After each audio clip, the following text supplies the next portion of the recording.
What's going on, guys? In this video, I'm going to talk to you guys about Bret the Hitman Hart. This is another one of the wrestler profiles. There are other ones, so check the playlist.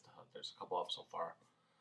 Bret the Hitman Hart started out in Calgary under his dad, Stu Hart. The whole Hart family was involved in Stampede Wrestling. He wrestled with wrestled numerous accounts with his different brothers, and eventually would break into WWF in 1984 with Jim Nienhart, his brother-in-law. And right off the bat, the Hart Foundation, they didn't even really wear pink. Like, pink wasn't given to Bret Hitman Hart until I think around 88-ish. They were wrestling like in a light purple color. And they were a pretty good tag team. They gained some momentum, like I said, towards the late, probably around 86, 87, when they took on Jimmy Hart as their manager. They went up against the likes of Demolition, Brainbusters, Powers and Pain, the Rockers. They were just a great tag team because you had Bret Hart, who was an amazing technical wrestler, and you had Jim Nienhart, who was all muscle.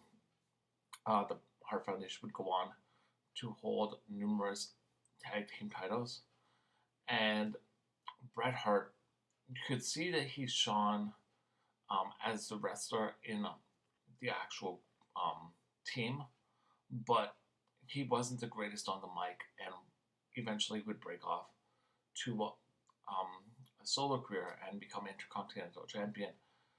He had great matches against Mr. Perfect. He had great matches against um, British Bulldog, and you could see that his in-ring ability was definitely at a level that no one else at the time had.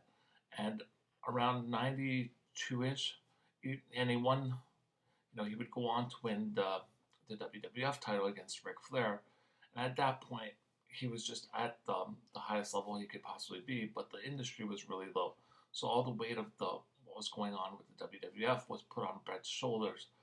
And the reason why the industry was so low is because WWF was going through the whole steroid scandal thing, and they were having characters that were more cartoonish, more comedic, because they wanted it not to look as though these wrestlers that were on steroids were like the main frame of the WWF at the time.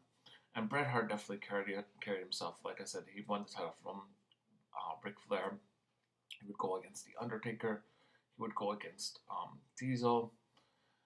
Eventually, he would have the Iron Man match against Shawn Michaels, where Shawn Michaels would have beat Bret Hart, but the Iron Man match was amazing. You actually saw the attitude of Bret Hart start to come out in that, because at the end, the time ran out, and it looked like Bret Hart had won it, but then Gorilla Monsoon actually restarted the match and had Shawn Michaels win the belt.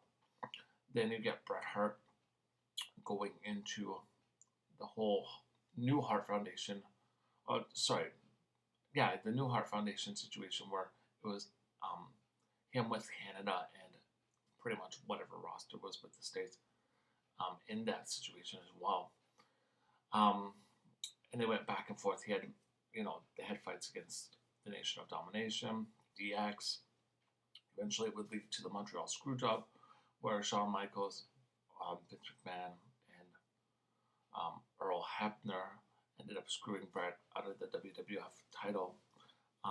They did it because Bret Hart was not happy with WWF and thought he wanted to move on to WCW, and Vince didn't really like that. He wanted him to stay, but at the same time, he didn't want him to lose the belt.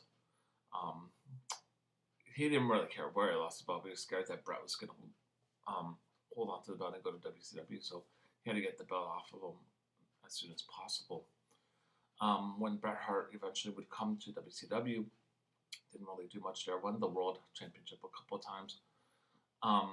And of course, there would always be that part of Bret Hart that was always looked upon for the screw job, that was, the Montreal Screwjob.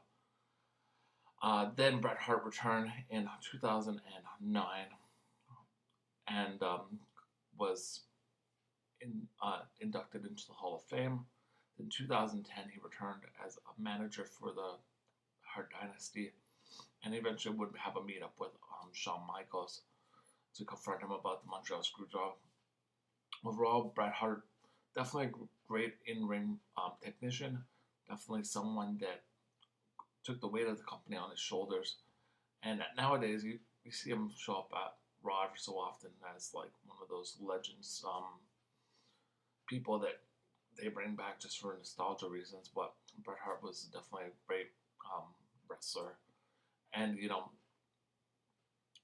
it's interesting to see also. He was there when his dad was inducted into the Hall of Fame. Hopefully, one day he'll be the one to induct Owen Hart into the Hall of Fame. So, I want to get your guys' take on Bret the Hitman Hart.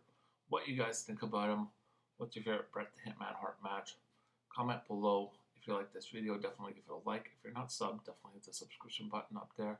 And I'll catch you guys later. I'm out. Peace.